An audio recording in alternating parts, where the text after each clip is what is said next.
On the evening of the 22nd of May 2017, something terrible happened in the city of Manchester. A suicide bomber blew himself up, killing 22 people and injuring scores of others. And this was all happening last week as I was just wrapping up the review and editing it. Needless to say, our thoughts go out to the victims of this terrible tragedy and to the people that have perpetrated this. Just a simple start message. You will not win. You cannot bend us. You will never break us, so don't even try. With that out of the way, let's get back to what we all came to do here, which is to review a TV show and have a good time. I think that's the best way to move forward. With that in mind, I'm joined by two guests this week to review The Pyramid at the End of the World. Firstly, to my virtual left, if he were an alien, he'd disguise his spaceship as a giant mirror. It's FreezingInferno. Don't give away the fucking game here. God, how am I going to take over the world now? You're telling everybody my plan. Just as planned. And to my virtual right. Son of a bitch. And to my virtual right. Backed by no popular demand whatsoever, it's Kuchiri. Bring the old band back together. Bringing the old band back together. This is not a reunion of a band. God, what have I got myself into? You asked for this. You asked for this. This is not DSX. You actually asked for this. Wait. Are you? Hang on. Are you saying that I gave my consent for this? Oh! The consent that is true in your heart. That is without. If you hear silence from If you hear silence from FreezingInferno's microphone, he's turned to dust because his consent was not pure enough. That's going to really ruin the reviews for the next 4 episodes, but hey, we'll just go with it. So, yeah. I'm not dead, you fool. If anything, you should be worried, because the last time I checked, you didn't give your consent for me to make mirror jokes. God I think damn the cat it. came up with that, too. God I'm melting! If Raniac makes a mirror joke, isn't that the same as consenting to mirror jokes? Possibly. Can we get back to the episode? Or yes! Can we just get to the episode? Because we can't get back to it because we never actually started talking about it. The Pyramid at the End of the World. Isn't it fun like that? Don't even start, Kuchiri. The Pyramid at the End of the World. Written by Peter Harness and Stephen Moffat. They were co-writing it. Second part of the Monks trilogy. And this one is very interesting indeed. We've got a number of topics to touch upon. But let's start with, well, the beginning. The intro, because we get a direct tie to the last episode, Extremis. This was really clever, the way they started it. Previously on Doctor Who! Now on Doctor Who! Yeah. Do you remember how I said I don't like it when things flip between times, like, you know, the past and now? Again, this really worked. Because they were introducing, instead of like having all these scenes from the previously on, so like, let me bring up another show like Supernatural. Like, they'll tell you things that are coming back from previous episodes in their, like, previously on kind of deal. And they'll, like, hit you with, like, 5,000 scenes all at once. At least with this one, they'll hit you with a scene from the previous episode and link it to a scene in the current episode. Like, Bill getting, clam blocked in the previous episode to her going on a date again in this episode. Clam blocked? She got clam blocked by the phone. Clam blocked? I'm sorry. Clam blocked. That's not a word I expected to hear today. I have one question. Do I want to know? It's like being... you can figure it out. I have figured it out, but do I want to know? Like, implicitly? I don't think I do. Well, no, I already know. I mean, I could say Bill got cockblocked. See, right now, when a girl and a girl love each other very much. Don't give me the birds and the bees talk. What? I'm not 5. Our humor is the bees, Raniac. Come on, keep up. Okay. So, yeah, this is a very effective introduction, and anytime we get to relive that hilarious scene with the Pope, it's all right by me. I mean, Kuchiri wasn't here. Kuchiri wasn't here last week, but that was the funniest thing. The Pope comes out the TARDIS into Bill's room, ranting in Italian. Just brilliant. Am I the one that's confused with the whole the TARDIS translates everything? No, that was intentional because it means the simulation wasn't perfect. Because it was a simulation. It might suggest the monks are not able to simulate technology, and maybe that will become an important plot point next week. Who knows? Wait. Hang on. If the monks can't simulate technology, how the hell did the Dr. Sonic work? Well, they can't simulate technology. All right, they can't simulate technology perfectly. There you go. That's Perfectly. Much better. Perfectly. Okay. But yeah, instead of the Pope this week, it's the Secretary General of the UN. And we get that. And we do get that lovely joke where they're looking for the president. Bill says, I don't know the president. I wouldn't even have voted for him. He's orange. What? Then let's go back to the previous episode. Is that the president? And it's like some brunette guy. Just. Yeah. Simulation. It's a simulation. It's not. But the thing is, okay, then you want to say the simulation. Then how does the simulation know that the doctor is blind when That's it just a good happened? point. That's a good point. But I mean, see, this is the thing. Like I said this in our little private chat before this whole thing started. I liked this episode until I started thinking about this episode in comparison to the one before it because it makes no sense. Oh, so in other words, you treat it like every episode of Doctor Who. Moffat episode ever. In other words, Kuchiri, you thought about this episode of Doctor Who instead of like every other episode of Doctor Who you've ever reviewed. Good to know. Hey, I actually like this season. This season's not even halfway done, and I'm already saying this is my second favorite season, right behind season number 5. It is pretty good so far. It is pretty good. I'm already putting it up there, even though the season's half over, because that's how much I dislike the season. I mean, I still think season 8 is the high bar for me, but 10 is shaping up to be pretty good so far. The only real dud for me has been Knock Knock. For me, it's been Oxygen, because I actually got really bored with Oxygen. And for me, it might actually smile, but hey. We're all have different opinions here. We're not a hive mind. We're not a hive mind or anything like that. Vote Saxon.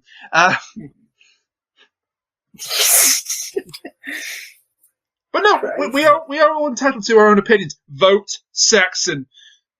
Do you mean vote Corbyn? No, I don't, funnily enough. But we're not going to get into my political views here. I don't know.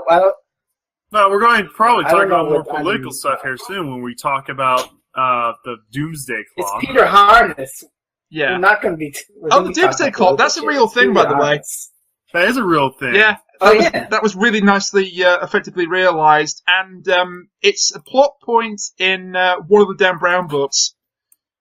Oh, God, Inferno. We're back on Dan fucking Brown again? Yeah, it's a plot point in Inferno, because one of the characters in that, a guy called Zobrist, is giving a lecture, and he says, we're at 1 minute to midnight. With midnight being Armageddon. Yeah, but the thing is, like, the real Doomsday Clock is actually, like, really political, and it's only maintained by a group of scientists that if something happens that's against their viewpoints. And this is slightly terrifying, but they've actually moved it forwards recently. Yeah, when Trump got elected, they put 30 minutes onto the clock. It was not 30 minutes, 30 seconds. If it's 30 minutes, we'd be 27 minutes past Armageddon. Same thing. 30 seconds. They added 30 seconds. We'd be 28 minutes past Armageddon if it was 30 minutes. It wasn't when Trump got elected, by the way. It wasn't specifically that. No, they said a combination of factors. It was Brexit, the rise of Trump, and the rise of North Korea's nuclear power. That was the main thing. Rise of nationalism, United States President Trump's comment over nuclear weapons, the threat of renewed arms race between the U.S. and Russia, and expressed disbelief in scientific consistency, surge of climate change. I'm sure North Korea was mentioned. This is going to be a long review, everyone. Yeah, no, it's not. But the thing is, every time something happens that they don't agree with, they add time to the clock. And when something happens that they do agree with, they take away time from the clock. It's not a real accurate representation like it does in... So it's not impartial, in other words. It's not what they agree with. That's being very unfair. It's just like reacting to world events. Well, when the Cold War finally ended, they added almost 14 minutes back onto the clock. Like, they took 14 minutes away. Well, yeah, because we were no longer at war. That wasn't a case of we don't agree with this, we never were at war. We were at war. That kind of we were necessitates us being close to midnight. Anyway, yeah, it's a real thing they're doing 6 o'clock. But Fresno's right. We need to get a move on, or we'll never be able to finish this. the main focus of this episode. The main focus of the episode is a dog that won't stop barking. I'm going to quote Phil Sandifer from his podcast. She's going to bark. Does Phil watch our show? And if barking dogs are good enough for his podcast, by God, they're good enough for yours. I'm beginning to think Phil actually watches our show on the slide, on the quiet. On the down low? On the down low, as they say. You good to go again, Fresno? My God. Are you good to go again, Fresno? On a very political review. Yeah, go ahead. The main focus is Peter Harness, Kuchiri. What did you expect? The main focus of this episode, funnily enough, was a fairly minor focus of last week's episode, but now they're more into the mainstream. We have our villains, the monks. Oh, there's a lot I can say about the monks, but a lot of it is me basically hoping that the crunchy ideas presented in this episode are followed up in a really interesting way next week. Yeah. A lot of this episode is set up for the next, I have to say. Am I the only one that kind of wish they would just brought back the headless monks instead of these zombie monks? No, the headless monks were okay, but you can't really bring them back. I like these zombie monks. I mean, I like the idea of them too, but they are, again, pretty much another Moffat-era monster. The whole consent thing is another rule of sorts, you know. Yeah, the consent thing is rather strange when you think about it, but we can go more in depth in that in a second. But I do like we'll get into that, I'm sure. I do like the way the monks look. They look sufficiently creepy, sufficiently evil, although they're not. Here's the thing: are they actually evil? They are evil. They want to take over the world and enslave everyone. Well, we'll find out next week. That's part of what I'll get into. This is something you're concerned about, the motivation for the monks, aren't you? We have differing opinions. Oh, yes. Get the popcorn out, folks. We have differing opinions on the show, but we have differing opinions. Yeah. But I do want to mention one thing. You said the monks look sufficiently creepy. Is that they chose this appearance, if you believe the dialogue. It's like, why do you look like corpses? Because that's what you are to us. Yeah, they chose that to blend in. Yeah. I suppose to them we are corpses because they are tremendously powerful. I mean, they've got almost Greek mythology-like sort of tapestry of threads, like representing the whole of human history. Which was another nice, really, really nice visual, by the way. Mm-hmm. It's almost like them being on a loom. You can see them in the background, just like grabbing hold of the threads.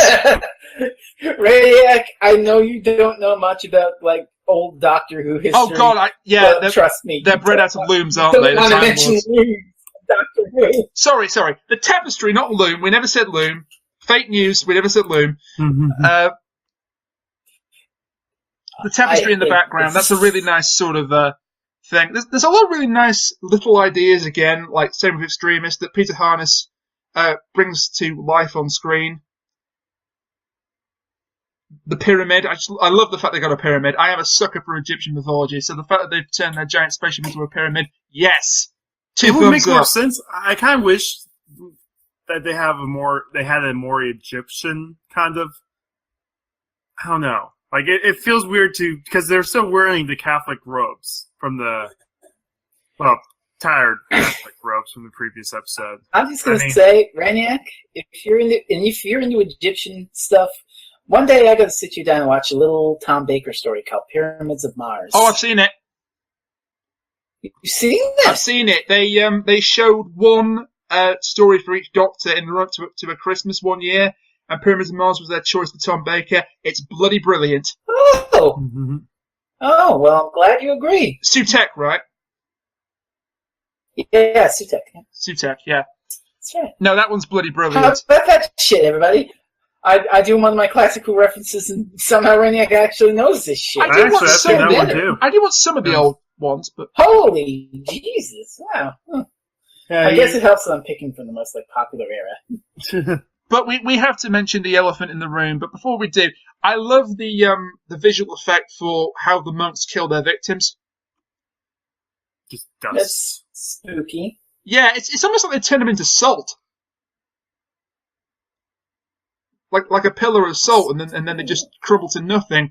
And disintegrations are nothing new in science fiction or in Doctor Who, but this way of doing it is very unique, and I like it. It's got some weight to it, yes. Oh, did we catch the little dig that Harness had at one of his old scripts that was beautiful? Which one? When they're shown the planet, what the planet will be in a year's time, Bill says it's as dead as the moon. Oh, Jesus. I think Harness just retconned Kill the Moon out of existence, everybody. No. Nah. The moon is an egg, everyone! The moon is an egg! Kuchiri, you got enough to rant about today. Don't add to your list. Yes. I bring them up the moon. Actually, I say the monks kill their victims. It's not actually the monks that kill their victims, is it? They don't do it directly. It's the process of consent. Because the monks say if your consent is impure, if your consent isn't pure, it will kill you. Not we will kill you. It will kill you. So if you give your consent but it's not pure, that's a weird thing. Yeah. That is a bit weird. That is a bit weird. And why? See, I have to think it has to be the consent process killing them and not the monks, because the monks say they don't want to rule through fear. Yeah. There is no strategic benefit to killing someone. Because that's an act that generates fear. I'm going to pick on that fear is an efficient thing. Yeah. We're almost there.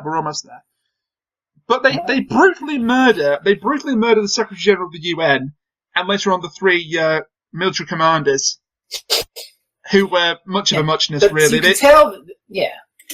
You can tell they don't really care about killing, because look at the attack that the people do on the pyramid. Yeah, they just let them go. Sort of whoosh everyone out. They could have just evaporated them with thoughts. There's that wonderful shot of the pilot, like the lady pilot just sort of wanders out of the plane. It's like, where the hell am I? No, it wasn't on the plane, out of the pyramid. She got teleported into the pyramid. Out of the pyramid. Do you remember how I talked about in previous episodes how sometimes extras can go the extra mile to make a scene really work? No, but okay. Mummy on the Orient Express, there's two of them reach out to the holograms that are no longer there, and I love that little touch. Well, this week's Unsung Hero of the Week is the lady that played that pilot. Actually, technically Penny is not credited in this episode. Which is weird. Penny's great. I really want her to come back. I think she's probably done now, because she kind of said, "Can I get an Uber?" No. Just have the ongoing joke said, "Can I get a move trying it with Penny," and then something happens and nothing. Bill's like, "Oh." But yeah, it is weird how they spare the people that actively attack their base, the pyramid, yet they kill the people that actually come to them for help. Well, like you said, it's not them. It's this weird consent rule process. Well, it might be. That bit isn't really that well explained. Again, it might be explained better next week. Or it might not. I doubt it. Before we get to the idea of consent, can I just offer a theory as to what's really going on? And you can all laugh at me next week if it proves to be totally wrong. Okay. I think the monks have been misleading, and that vision they show of the dead planet Earth, it's either faked, or it's real, but it's not Earth. I don't know. It's a dead planet to scare people into giving their consent. Maybe it's their own world. Maybe that's why they've got to go to Earth. Maybe they've lost their own world. They need a world to rule. I don't know. That looked pretty Earth-like. They had cars and shit. It looked like it wasn't. Some of it looked like it was just an aftermath from a hurricane or something. Hang on, off the coast of Florida. Yeah. Did you just say they had cars and shit? Yeah. Are you seriously implying that only planet Earth has cars? Well, no, but in Doctor Who traditionally, if there's been technology, they look like fucking space cars. They don't just take a goddamn normal human car and say it's a bleep blower from planet Mars. I think they honestly just showed stock footage from a fucking hurricane. added some extra stuff to it, because that's what it looks like, to be completely honest. Okay, everyone, I'm afraid I can no longer contain the elephant in the room. Fresno, you want to talk about the consent thing? Yes! Maybe yes, but, well, do you want to set up for it or anything? I've set up. I've said all I wanted to say about the that was a big setup. I mean, now we cannot be unconsented by your rant on consent. Oh. Will you stop? That's good. I mean, Brainiac. Wait. No means no. Before I get into the consent, before I get into the whole consent thing, Brainiac, there's just one thing I need to bring up. Okay. Okay. Doctor Who review mirror update.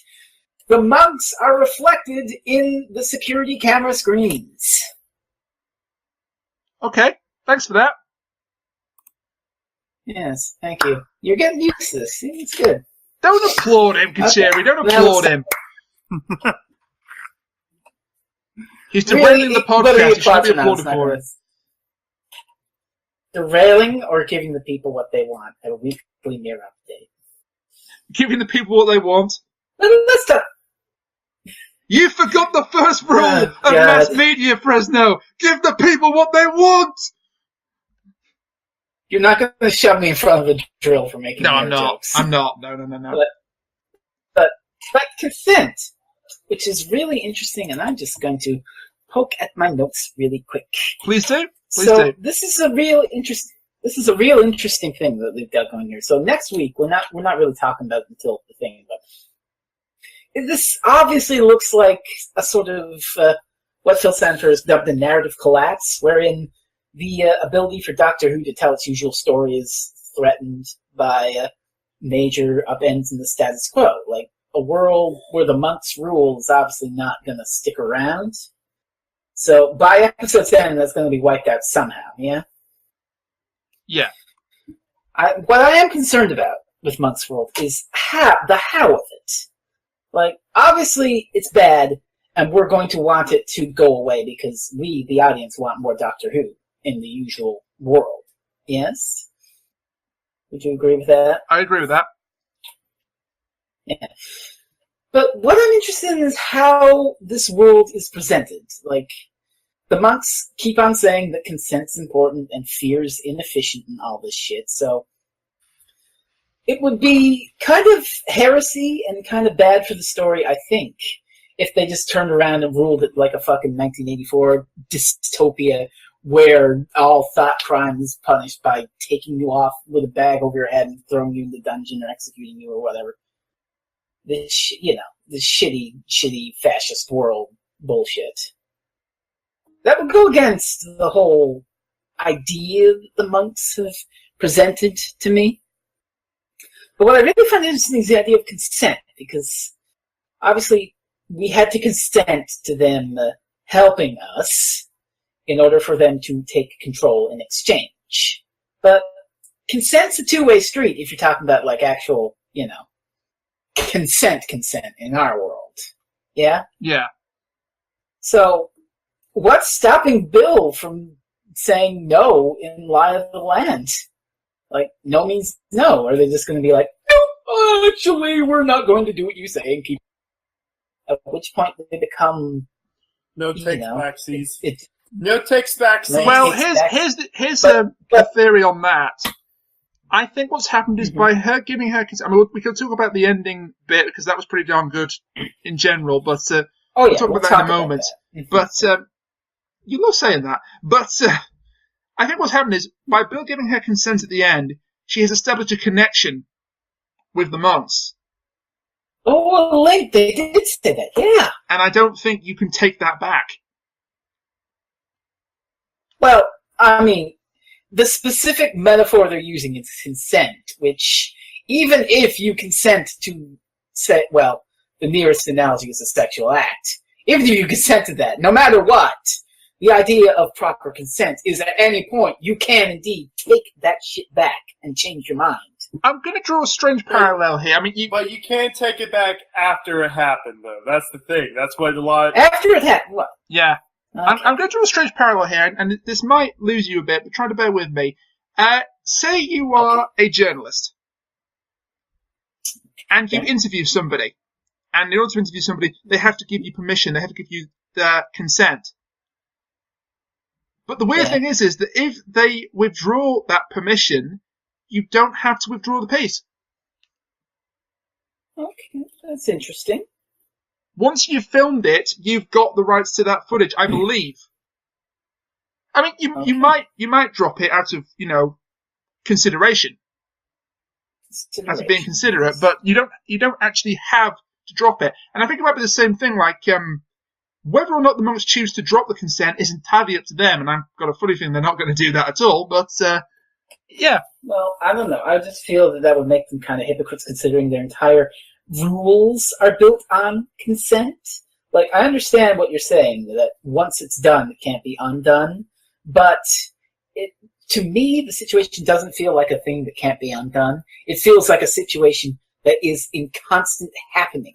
Their rule is a constant happening thing that they are continuing to do. Yeah. And can withdraw at any time. But they might not, leading builds, you have to do some shit, which I don't know. I mean, let's say they kill the person and takes away the consent, and then ask, can anyone else, after seeing this, wish to have us remove our protection from this world?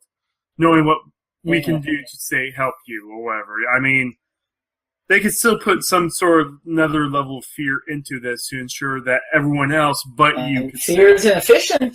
So fear is inefficient. So. But then why are they doing it right now? They're putting fear in their mind in order to force them to give consent. I wonder if it's more than just fear being inefficient. I wonder if fear is actually toxic to the monks. That's interesting. I mean, the problem is we can only come up with some rules, I guess, right? Yeah, the problem is we can only come up with speculation because we're talking about a story that is incomplete. Yeah, that's something. But that's good for discussion. That's good for discussion, but it's bad for. Yeah. Oh yeah.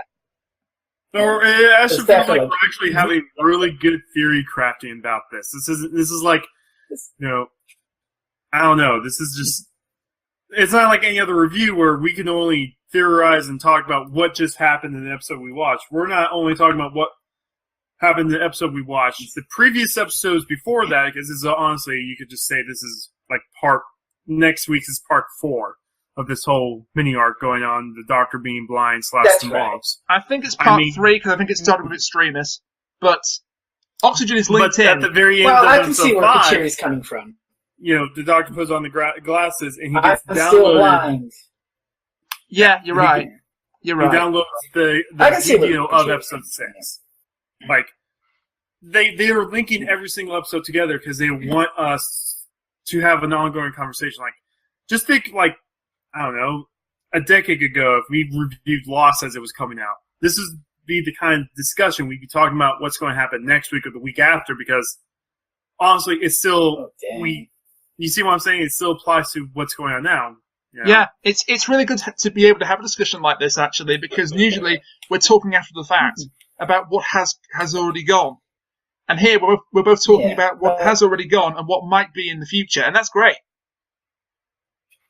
I like it, but the only thing is that if the episode is a goddamn letdown. But see, so either the monks, there's some shit going on in Monk's world, so it's not actually all that bad, but Bill remembers the old world back and changes her mind on consent, or the monks are a bunch of giant hypocrites and rule with an iron fist and are mustache-twirling dictators, at which point they kind of undo all the interesting rule stuff they did for me and make things a lot less interesting. I'm kind of the opposite. As I say in the review, is this a healthy world rule relationship or some space Christian Grey horse shit? Oh god. Oh god. Yeah, oh god is right. On this one, I'm going to have to respectfully disagree with you what I want. I don't want them just to be like revealed as moustache twirlers, to use the old cliche. I don't want that either. But if they have been lying to humanity, to pull off their conquering of the planet, for me that's great. There's another thing that I'll get into when we get into the ending. Yeah. But I'll just say, Bill gave her consent to have the world taken over. But what about the other 7 billion people on the planet? Yeah, but what if they didn't accept the Secretary General? It would have just been him giving his consent. All the generals would have just been their consent. So I don't think that's the problem. I think they just need one person to agree, and the door is open to them. Okay. They have to have one person. It's really interesting shit to. And then if I know it's probably to talk about the next time trailer, but am I the only one getting season 3 final episodes? No, you're not. You're not, and that's something I'm really excited about because 2 of those episodes. There's 2 episodes that I really spring to mind. I'll talk about when we get to the next time trailer, but 2 episodes really spring to mind, and I know it's like a combination of that, and they were 2 really good concepts for episodes. So yeah. Exciting. One last thing on the consent, then. Anyway, I think that's all I need to say. Yeah, one last thing on the consent. I think that's all I need to say. I just want to mention one thing on the consent very briefly, and then we'll move on. Peter Harness has never been quite political in his scripts. What? He's what? Yeah, very political. Kill the Moon was very political. Oh, I thought you said he's never been quite political. No, is known for being quite political. Oh, okay. Maybe the microphone skipped. That's fine. That's fine. Kill the Moon was very political, the moon creature in the egg. And then, of course, the Zygon invasion was very political. This is not quite as political. It's much more subtle. Well, it's a lot more subtle than for a Peter Harness episode, because it really doesn't beat you over the head with it. But Phil Sanford's review had a thing. I keep mentioning him. That's like the 4th time. But I didn't notice it, but the idea of someone making a decision that's probably bad and letting a bunch of fuckers rule the world, that's fucking Brexit Trump. Oh, God. I don't think that is. But, well, you can see there is sort of that. I don't want this to become the podcast where I disagree with everybody, but I have to respect the disagreement with Phil there. But he is entitled to his opinion. Well, that's fine. I think it's just. Yes. I don't think it's a specific link to Trump or to Brexit. I think it's just the idea that one person making a decision that has huge consequences for everybody else. Fair. With Trump and Brexit, it wasn't one person; it was the majority. True. Well, actually, in the case of Trump, it wasn't quite the majority, but we're not going there. We are not going to go into the whole. God, don't. We are not going into the Pandora's box that is the Electoral College voting system. Not at all. But, God. Let's talk about something else in Doctor Who. Yeah. Let's talk about my favourite character this episode.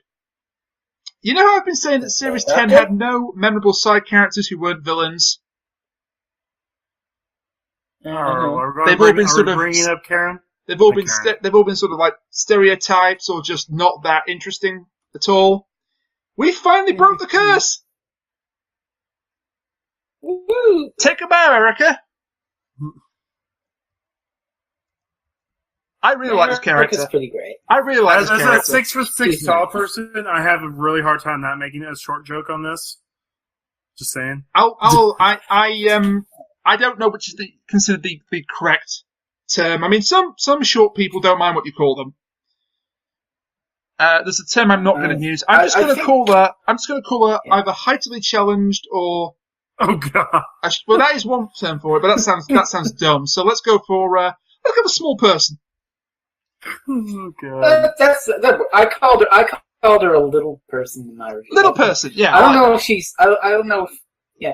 I don't know if to be a little person you have to be shorter. Someone who's 5'7" is a little person to you. But you know what I really liked about her casting? The actress' name is Rachel Denning. What I liked about her casting is there is no mention at all within the script for her being a little person. Like, none of the characters make jokes about it, none of the characters refer to her height. She's just treated as a normal human being. Score 1 for inclusion. Yeah, but you know how people say, it's pander. These little inclusions are pandering to a particular crowd.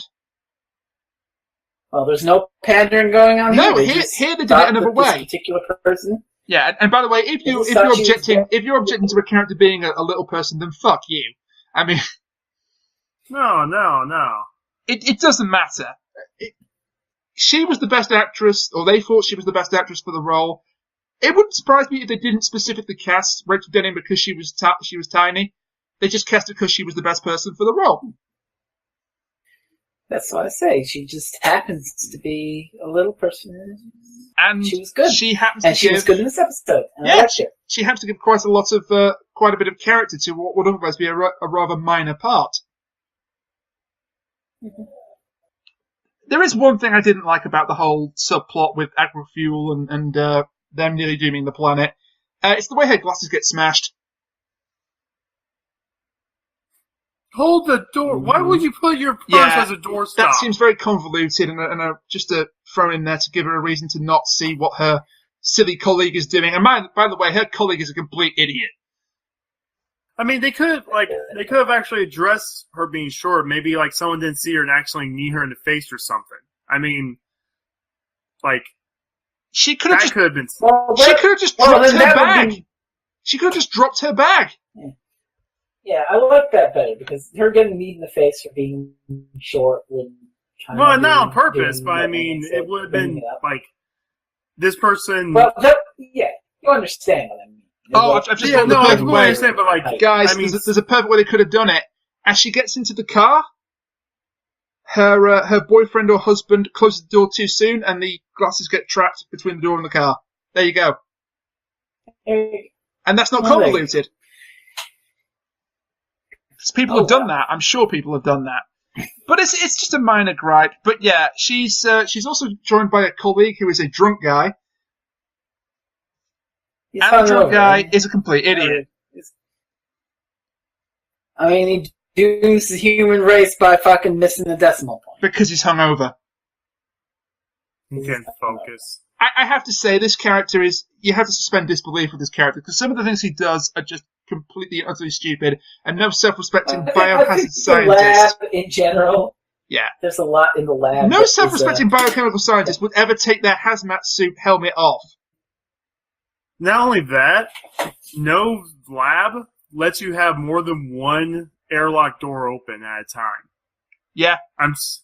I'm sorry, but him opening both doors would not have happened. I believe there's a slight continuity error with that when we get to the ending as well. But which is a shame because we haven't seen many continuity errors this series that I've spotted. But this was a pretty big continuity error. Well, everything is wrong with this facility. One, the fucking you cannot have both airlock doors open because there has to be a moment of depressurization and anyway. There was one thing I liked about the lab though. Or tied to the lab. It's how the Doctor works out which lab is doing the bacteria. Oh, I love this. That's a really nice idea. It's like you've turned all the cameras off. We still don't know what we're looking for. Yes, but now we just need to find out which one just turned back on. Brilliant. So good. Such a simple idea, but so clever. Also, Nardole in the last couple of episodes has just been getting better and better. Nardole is officially confirmed as being 237 years old. Wow. Yeah, when the Doctor is looking through his glasses, his sonic glasses, it brings up people's various ages. And his age is 237. Actually making him, since we don't know how old Riversong is at any given time, the oldest companion. Yeah. To date, the oldest companion. No, we could debate on how many regenerations Riversong has had, or things of that nature. Wait. Fucking hang on. Oh, no, I don't know. I don't know about Romana, actually. I think he's talking about modern Who rather than... Oh, we're talking modern? Okay. Well, I mean, according to the TARDIS Wiki, it just says Nardole is the oldest known companion to date because Riversong is a matter of debate. Yeah. But no, I think like... Romana's only like 100 and something. Going back to Erica, I do really like the character of Erica, even though it's only a minor part. I thought she provided a lot to the role. And she joins the ranks of characters who have been offered a position on board the TARDIS, but couldn't take it for whatever reason. We've had a handful of these characters in the past. Well, we don't know if she hasn't taken it yet. I mean, the episode ends right after he gets his... She will not be in the... I don't think she'll be in the next episode because I think time will alter and therefore he can't offer her the position because she's not there. But there's an interesting query for you. Would she have joined if reality didn't get fucked at that second? Well, she doesn't know the concept of time travel, so we'll never actually know. And it looked like her life was shit beforehand. I mean, I think she probably would have done, but it's not the first time we've seen characters offered a position in the TARDIS, but they couldn't take it. I think it's the first time in these particular circumstances it's happened. We've had characters refuse to come on board the TARDIS. Donna, the first time, refuses when she's asked. Perkins, the engineer, refuses. Blue. Journey Blue. No, she is refused. She doesn't refuse. She is refused. The others refuse to come on board by their own volition. Osgood, the second time, says, I'd love to come on more than anything in the world, but I have to decline because the Earth still needs me. Needs us. And then you've got characters who accepted the offer, but unfortunately died before they could make it reality. Linda with a Y. Linda with a Y, Astrid Peth, and Rita from the God Complex. They're all specifically offered a position on board the TARDIS. They all are not able to take it because they die, sadly. This is different. Erica, we don't know if she does take it or not. What about that lady from the fireplace? Oh, Madame de Pompadour, she dies too. She dies too. Yes. Well, she dies for a different reason because the doctor couldn't figure out the whole time. Yeah. But she still dies. It was still offered the spot. Even River Song has refused. Jeez. I mean, she does eventually travel with him, but she has refused in the past, so she belongs on the list as well. But yeah, just a neat little side character, but it was good to have a notable or memorable side character for once. I mean, for my money, the Cardinal from last week was memorable, but he didn't do a whole lot. Yeah. Cardinal Angelo was great, but he wasn't really a notable side character. Okay, one last thing to talk about then, and that is the biggie. That is the ending. Boy. Oh boy, this is a hell of an ending. The last 10 minutes of this are an absolute roller coaster. They really are. I mean, the pacing in general for this, I criticised pacing before, and I criticised pacing in Kill the Moon specifically. But here, Moffat and Harness, I have to bring it up, I'm sorry. Here, Moffat and Harness have combined their talents and really developed a really sharp script in terms of pacing. Funnily enough, it sort of had mixed reviews. Some people loved it, some people hated it. So, Stephen Peter Harness episode then, really.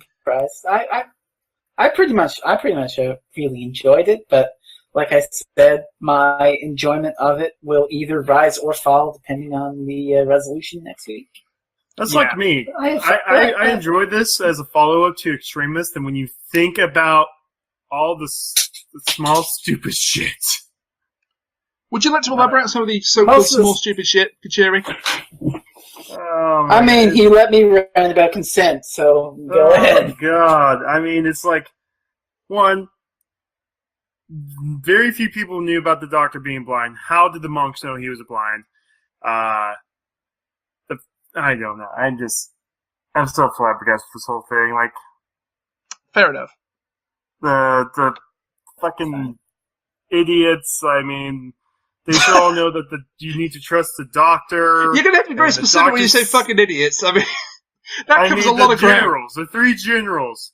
Like, yeah, well, the generals the generals in general. That wasn't meant to be a pun. I apologise, but in general, those three characters are just very stock stereotypes that do nothing. I will say one thing. The leader of the union, they should, one, if this whole president of the world thing is true, then they all are bounded to follow him. I mean, if he says no, there's a reason why he was put there in the first place by UNIT. So the UN needs to realize, oh shit, this guy's our only protection for the last That's linear. I mean, let's face it. The general premise of an American general, a Russian general, a Chinese general walking through a pyramid sounds like it's set up for a joke. But then they all die because they're dumbasses. Well, they actually die because they're almost too clever. They pull off a very clever strategy, but unfortunately for them, it's that very strategy that dooms them to death. strategy isn't That's love. what they are. Just No, strategy. They don't say it's not love. They say strategy is not consent. Yeah. It's like the guy who was the head of UN who went out to find the doctor in the first place did not listen to the doctor when it mattered. There's a pretty high ratio of deaths in this one in terms of named characters. Of the five. Five. Yeah, and bear in mind there are like 5 or 6 named characters in the whole thing that aren't the Dr. Nardole or Bill. The generals are dead. Erica's colleague is dead. The Secretary General. The only 2 that escape are Erica and the soldier that accompanies the Secretary General to Bill's house, who's just credited as the commander. And Penny. Penny's not credited. Penny is not credited. But she's not credited. Oh, okay. Well, she's named. All right. She's named. Of the named characters in the cast list, only those 2 survive. So it's a pretty high. And like the four of them that died, all they had to do was listen to the fucking doctor, and they would not have died. Well, it's not. Again, that's nothing new that people don't listen to the doctor, and I'm used to them as an example of what happens when you don't listen to him. I get when the doctor is unknown to people. I get when the doctor is unknown to people, but the four characters that dies should have recognized that the doctor is the president of the Earth in this episode. Yeah. He's put there by a secret black op organization that said this guy is our last line of defense. Whatever he says, he's doing it to save the fucking Earth. I mean, I do have something to that, which is interesting. Go ahead. This is a Peter Harness thing. It's sort of the same thing as Kill the Moon, where the doctor left them to make the decision because it was their planet. So these guys are like, this is our planet, so we're going to make the decision. And they bungle into it and die. Yeah. It's not right, but it's consistent with Harness's sort of weird view of the doctor letting humanity decide for themselves if they want. Ish, I don't know. Yeah. If I was introduced to a person that was meant to be like our last line of defense, he's given this position because he's our last line of defense, and this last line of defense told me not to do something, guess what I'm not going to be doing? I mean, it's weird because the Secretary General is the one that seeks the Doctor out in the first place. It's obvious he respects him and he listens to him.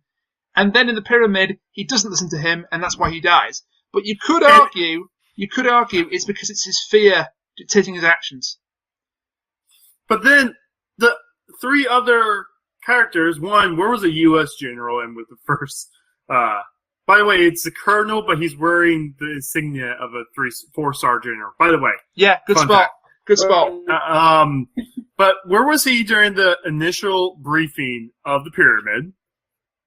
And where the doctor told them that the monks were plotting this all out, which, by the way, the doctor told them all, the monks planned this out. The monks are going to win no matter what in this situation, unless I find a way to stop them. And, like, they're like, oh, well, we should just ignore him and do what the monks say. Well, Colonel Brebbit, Colonel Don Brebbit's reasoning for that is that he says it's our Earth, not yours. Which just takes a dump of the Earth. Takes a dump on the past 60 years of established Doctor Who canon, but hey. President of the Earth. It's my Earth. I'm the president of it, too. Like, oh my god. I mean, I don't know. It's just, the more I think... We know that the Doctor has a special affinity with planet Earth. It's not his birthplace, but he feels a strong connection there. Numerous times we've had villains, talk about this, like the Master specifically conquers the Earth in Sound of the Drums, Last of the Time Lords, to cause the Doctor pain. He could have picked anywhere he wanted, but he chose Earth. The Sontarans refer to Earth as his precious Earth. So it's a well-known fact that the Doctor shares a special connection with the Earth. He's also the defender of the Earth in the Christmas Invasion, where he fights the Sycorax for the planet. And yet you've got these darn generals who just ignore all of that. It goes back to the fact that, like, I hate to bring up the orange one in this situation. The orange one? Oh, God. But if Trump makes a decision during wartime, he would have been given enough intelligent whatever, but we know he ignores all the intelligence briefings. But using Donald Trump and intelligence in the same sentence, you're brave. I know. Let's say the next president who actually does his job, he would have had all the intelligence briefings of all the shit that the public is not meant to know. So the second he makes a decision, he knows more than you do. Yeah. That's the thing. Like, this is the president of the Earth. He knows more than you do. You need to listen to what he says. And to that point, the Doctor pulls it off, almost. He does. He very nearly defeats the monks at their own game. Because the monks are like, we're the only ones that can save the world, we're the only ones that can save your planet. Chekhov's gun of his blindness. The Doctor says, to hell with that, I'm going to figure this out and I'm going to stop it. The Earth's been doomed before, but I happened. And again, it nearly works out for him. He nearly pulls it off. It's just his blindness that gets the better of him, and the fact that Nardole passes out. Well, the other fact is, this is, again, the most ass-backwards lab ever. One, all the, fucking airlock doors can be opened without other ones being shut, and they have turn dial locks. That's your continuity error, by the way. Both airlock doors are supposed to be shut, so the fire of the explosion is contained. And there's a door left open. Unless they're arguing that they're trying to show the explosion blew the door open, but that wouldn't happen because it's an airlock sealed door. I know a little bit about this because my dad has worked in providing doors and canopies and things for people. And one of the ranges is like security doors and fire doors, and they're designed to not open when that happens.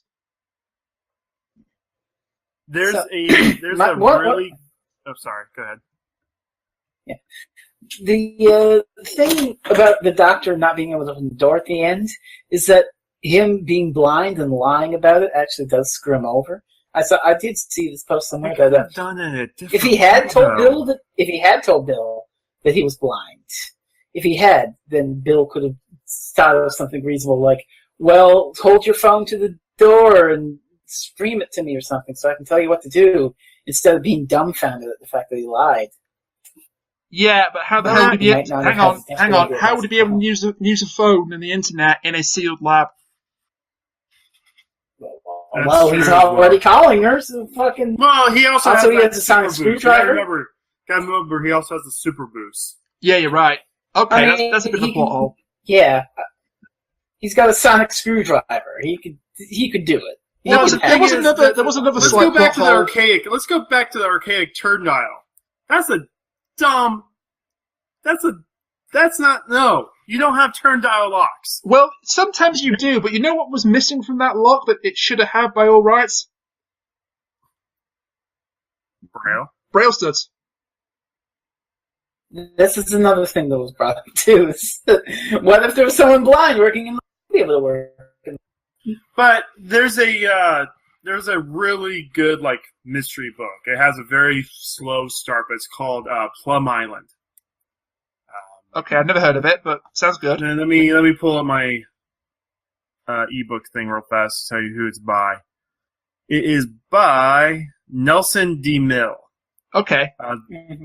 It's basically the mystery starts out with a couple being killed. Whatever, they work on this. Basically, the same kind of lab that Erica works at, and they deal with bacteria that affect animals. And basically, doing research for this book, he actually went to the real Plum Island. There is actually a real bacteria lab in New York. And basically, the the movements he described going through Plum Island in the first fourth of the book, the first 10 chapters, it's exactly that. This book came out in 97, and it had airlock doors and keypads and everything that airlock doors have to take. Yeah, it would be a keypad, not a turn dial. A turn and dial. The thing is, the keypads were all different. Some of them needed cards. I mean, they could have done something else to give the doctor a blind thing, you need to put in the blue key card and whatever, and he didn't know which key card blue, or have the keypad be instead of a regular number keypad, have instead of 789 if you look on your keyboard, have it be KGR and touchscreen keypad so you can't see anything on it. I'm going to speak now as a writer. I'm not a particularly famous, prolific writer, but as a writer, this is something that a lot of people fall into the trap of, is that you've got to try and provide something that is... You have to set up for your main plot beats. And I think this whole dial thing was just there just to get to the bit where he can't get out the door. They could have done the same thing with... Because they even showed an iPad earlier, and he couldn't see what was on the iPad. Have maybe a tablet screen with a jumbled set of letters, and he has to type in something on it, backed, but see all the letters. You get into their head and think they didn't want anything electronic because he could just sonic it, because they had to get some sort of bullshit where he couldn't open it. That's a fair point. They went with the turn dial. It's a bit convoluted. It's tremendously convoluted, but I would accept that if it was the only thing they could do to not have him sonic it. Okay. I'm sure they could come up with a thing the key two more things about this ending. One of them is rather major.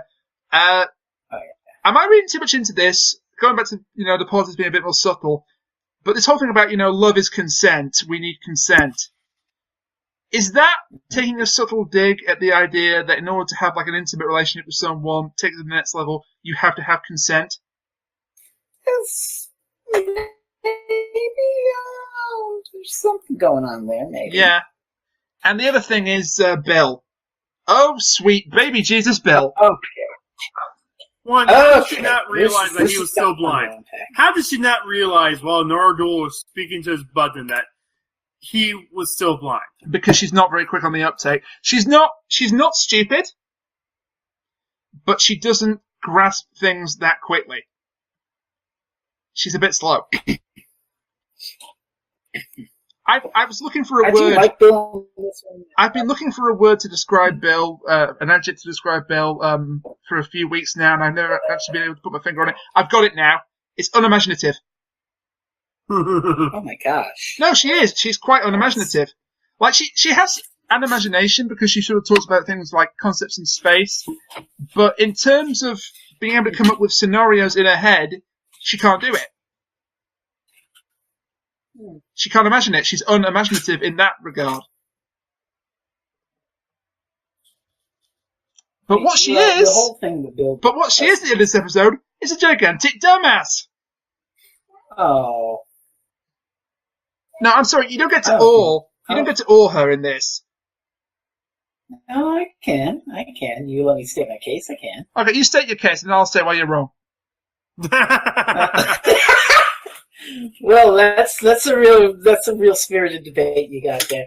All right. Well, first of all, with Bill, I get a sort of Clara-ish vibe from her in this one, because Clara had made a couple of impulsive and brash and foolhardy decisions during her time. Well, you can think of one or two off the top of your head, lying to Danny, or everything in Face the Raven. Yeah, lying to Danny, Face the Raven. Those are the two that spring to mind, but I'm sure there are others, but go on.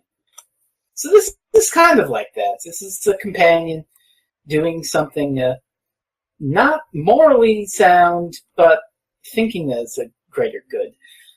And she does it in the hope that the Doctor will be able to fix it, because he is more valuable alive than dead. If he dies in the explosion, then humanity's basically fucked.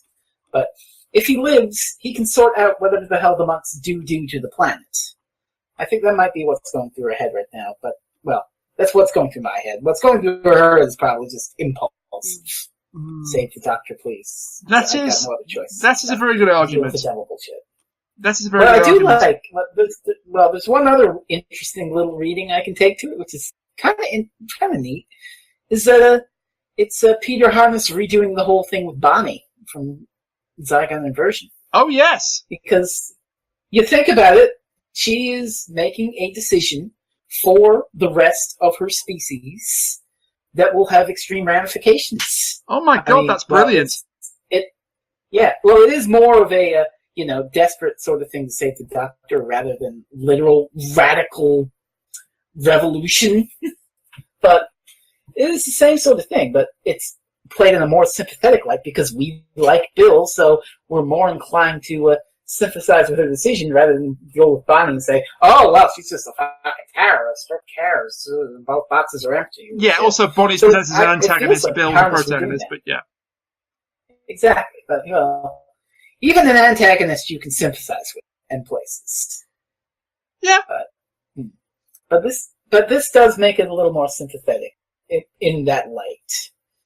And it'll be really interesting to see how things go in Lie of the Land because of that. Yeah. My counter to so that... I don't mind that Bill made this decision. It was impulsive. It was probably the best decision she could have made in the situation. She may have been a little rash at it, but I wouldn't go so far as to say, "Wow, what an idiot!" Oh, I like that she made the decision because it sets up next week, and also it was a dramatic moment. I mean, you think what Bill has just given up to save the Doctor, what she's just given away to save the Doctor. She's just given away her planet. This was not an invasion by the monks. This was not an invasion by the monks. This was a taking over the world by request. That's the brilliance of this. They haven't invaded anything. They haven't taken it by force. They've taken it by consent. They've taken it by request. Well, like I said, consent can be revoked. I still think, though, the character is a bit of an idiot because. Yeah, all right. I disagree. That's fine. That's fine. She's doing it to save the Doctor. The Doctor disagrees too, by the way. The Doctor was an idiot for not telling her that she does do it to save the Doctor, but that is still quite a selfish reason. So basically, with Bill combined with everything Kuchiri had to say, everyone's an idiot in the story. Yeah, pretty much. Apart from the Doctor, nobody listens to him. Nardol's not an idiot. Nardol's not an idiot. Even the Doctor. Nardol gets the best line of the episode, by the way. It's like one of the things humans require to live. The most important things are water, air, food, beer. So that's great. Another little nice touch is when the Doctor gets his eyesight back. There's a little musical cue played. You might not recognise it. It is taken from the music that plays during Night of the Doctor. Holy shit. When Paul McGann regenerates into a young John Hurt. What? It's a slight reimagining of that. I believe the track is from Series 6 originally, when they're in Utah. In the first episode of that series. It's like 19... That's a weird thing for Murray Gold to bring back. 1941. It's not unusual for Murray Gold to bring back old musical cues and rework them. It's been done before. But, I mean, it doesn't really fit dramatically. But it was just a nice touch, and it really added to the drama of the scene. And also, Bill, what have you done? Like, the Doctor realised this was a gigantic mistake on her part. And he even says, let me die. Because he'll probably regenerate. Let's be honest. He might, if he survives the main part. Yeah, but Bill doesn't know that. Bill doesn't know that. But it's a very interesting finale. It's a very dramatic finale, and it sets up the next episode beautifully. So, what are our overall thoughts then? Oh, one last thing I want to talk about the monologue, the opening monologue from the Doctor, Peter Capaldi. It was good. Yeah, that's the really good. Life monologue. That was good. He doesn't get. I mean, you let Capaldi monologue, and it'll usually be good. And the only exception is that fucking goddamn bootstrap thing. Yeah. But even that was a well-done monologue. Oh, yeah, Capaldi is brilliant at delivering monologues. And it seems to be sort of, dare I say it, because we know he's leaving the show at some point, that little monologue is kind of foreshadowing his eventual regeneration. Gosh. Like, hey, you walk through many doors, and at one point you'll walk through the final door that you will ever walk through. You'll see the final thing that you will ever see.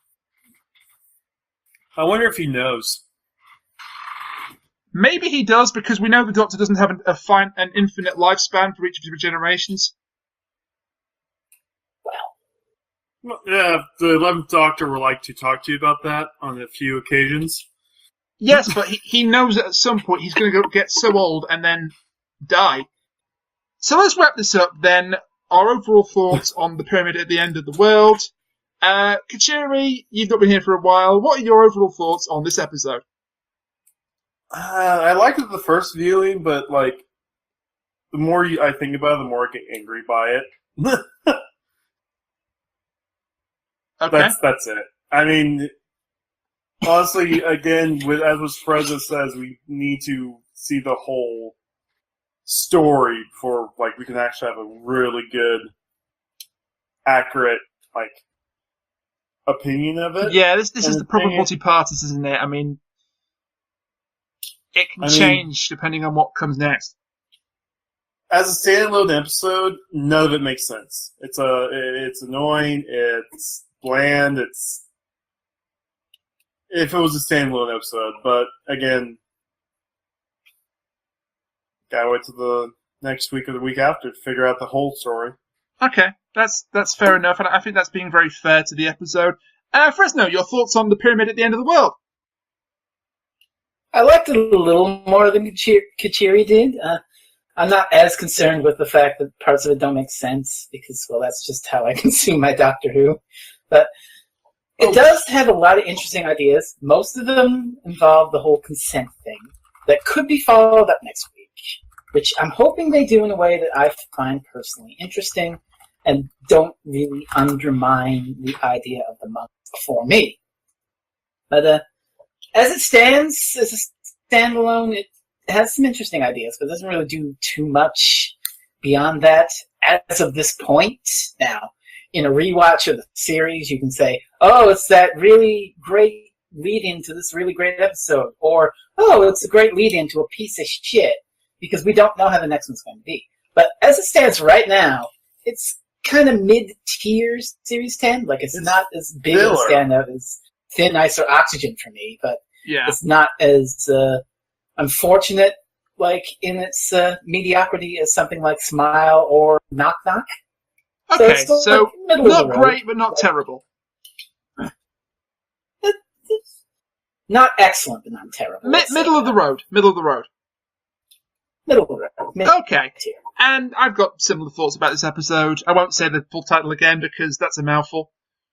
It's actually the longest title. It's actually the longest title. I know, and we had a joke last week when we weren't recording the podcast about how I was going to struggle to get the title into the title card and then onto the actual title of the video, but then Kat suggested I just abbreviate it to Pew. It works. Pyramid at the end of the world. Will like, because that's how he felt about the episode. Pew. Oh, god damn it. Pew. Oh, Pew. Oh. Yeah, but my overall thoughts, I'm not quite as negative as Kuchiri, but I'm not quite as positive as FreezingInferno is. I'm kind of in the middle here. It wasn't as enjoyable as Extremis for me. I said middle of the road. How are you in the middle when I said I'm in the middle? No, I'm in the middle of you too. This is being political.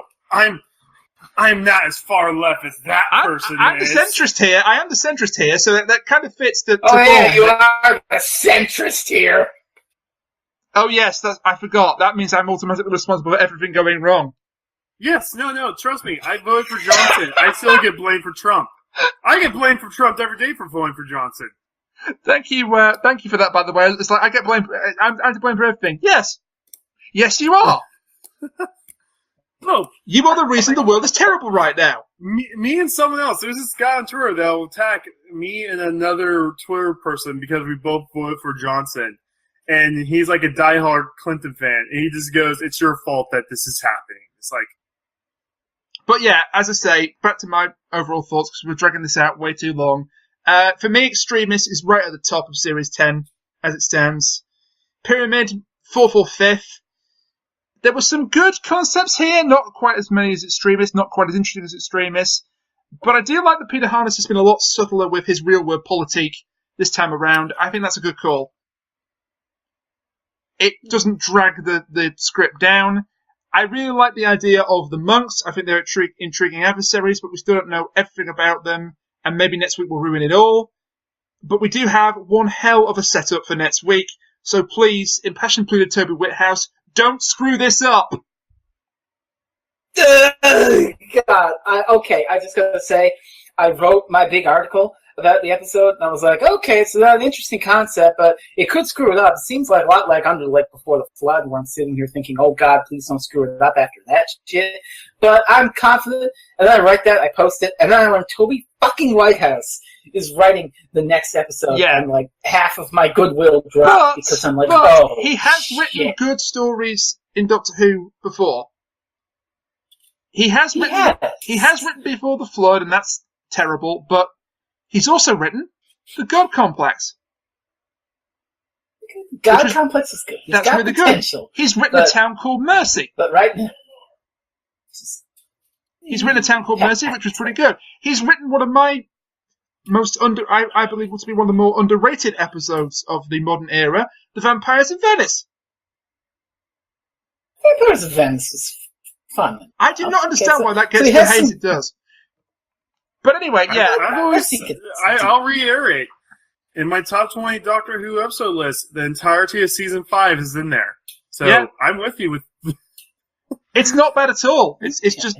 I think it's just because so many episodes of Series 5 are, like, top tier, and Vampires is slightly under, that it gets a bad reputation. But anyway, we're not talking about Vampires of Venice. We're talking about next time. We have The Lie of the Land. I love that title. That's cute. I love that double meaning of the title. Referring to consent? Did she lie? Yeah, the lie is referring to the mass delusion that the monks are responsible for, but also, of course, the lie of the land. Understand. Yeah. Go on. You gotta understand, this is a Moffat era title, and that these things like to play. Like the pyramid at the end of the world, it wasn't at the end of the world spatially, but temporally. Yeah. It's another classic double meaning title, which I really like. But it also, the lie of the land is just like a stock phrase, like you scope out somewhere, you're getting the lie of the land. That's the lay of the land. Is it? I thought it was lie of the land. Oh well. Sure. Okay, so it's a pun title. So the synopsis for this episode, I almost was debating whether or not to say this, but I don't think it's a spoiler. When we get to episode 11 and 12, I think that's going to have massive spoilers. I may have to just not talk about the synopsis at all. But the synopsis then for Toby Whithouse's Lie of the Land. The world is gripped by a mass delusion, and only Bill Potts can see the truth. When even the Doctor is fighting on the wrong side, it's up to Bill to convince the Time Lord that humanity is in deadly danger. And if she can't do that, she may just have to kill her best friend. So, this is very similar to the Series 3 finale? Yeah, this is Last of the Time Lords revisited. Yeah. Yeah. It's Last of the Time Lords combined... It's Last of the Time Lords combined with Turn Left. And the cat will kill me if I don't say this, but there's scenes of the Doctor on like a TV screen, and she said that the Doctor is totally Max Headrooming. Oh, she saw that? She doesn't usually see the next time representation. Also, something we may also forgot, there was a line about terrorism that was taken out of this episode because of the Manchester attacks. Yeah, I didn't know about that, but that makes perfect sense. I mean, some people were upset that there was a bombing in the episode, but they couldn't really help that. I mean, the Doctor blows up the lab, but they couldn't help that. I don't think they should be criticised for that. But yeah, next week's looks like a hell of a setup.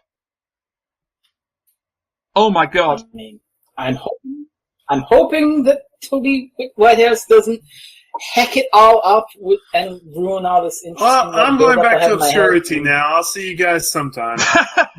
Get back here. We haven't finished yet. We're done when I say we're done. But do I consent? What was that? Excuse me 1 second.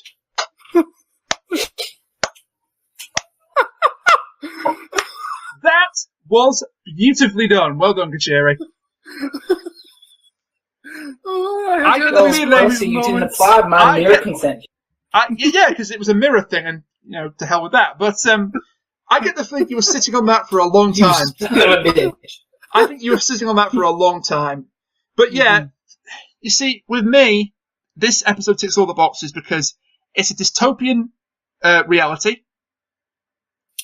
It's an alternate reality. And unlike with Last of the Time Lords, where the Master ruled out of usurping control of the planet, and he also hypnotized people, it's like this has been. It's like humanity wanted this. They're only getting what they asked for. That's a really nice concept. But as long as a white person is not having an entire family be his servants, I think it'll be okay. Oh God. I mean, that was the most awkward part of Last of the Time Lords? Last of the Time Lords? Yeah. How Martha's family was the Master's servants. It's like, well, one, they're forced to call him Master. I mean... Oh my God. Oh, I don't know if I haven't thought of that episode in a long time, but that is fucked up. Yeah, it is. But I think you've summed it up basically. Heck of the setup. Please don't screw it up, Toby Whithouse. This has got the potential to be an absolute blockbuster. I just hope it lives up to the hype. And on that note, it looks better.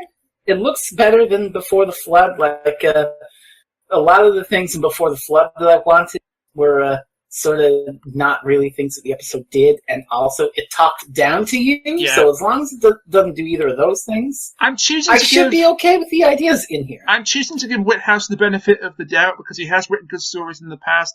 The ones I mentioned, also he was responsible for the better Torchwood episodes. Greeks Bearing Gifts, which is about an alien that seduces Tosh. And our incoming showrunner was responsible for one of the fucking worst. The one that made me quit the show. And on that note, all that's left is to thank my guests very much for giving me their time to talk about this episode. Thank you to Freezing Inferno and Kuchiri. Whatever you want. Thank you Thank you to you, the audience, for letting us take up far too much of your time whittering about this episode. And we'll see you next week in some capacity to review The Lie of the Land. Until then, I've been Rainiac. Thank you for watching or listening, and we'll see you next time. Bye for now.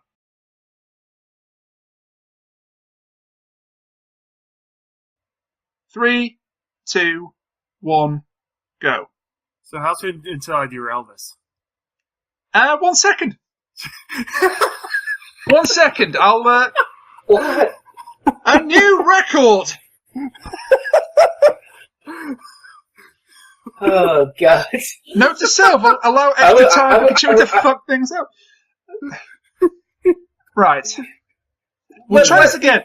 I'm going to count myself in, do a somber bit, and then you talk when I introduce you. It's not rocket science, you fools.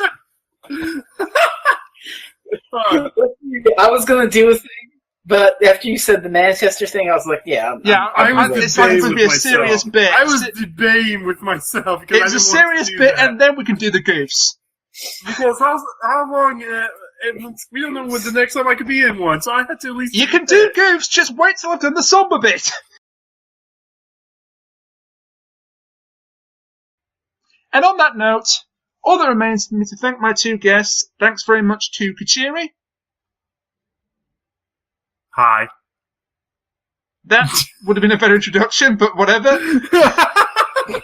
And thank you to Freezing Inferno. I'm still very like awkward after that last outtake. I'm like, wait, what? I'm doing this is definitely I'm doing that again. So don't say hi or whatever. I'll just say thank you to you, and then you can say whatever you want. Okay.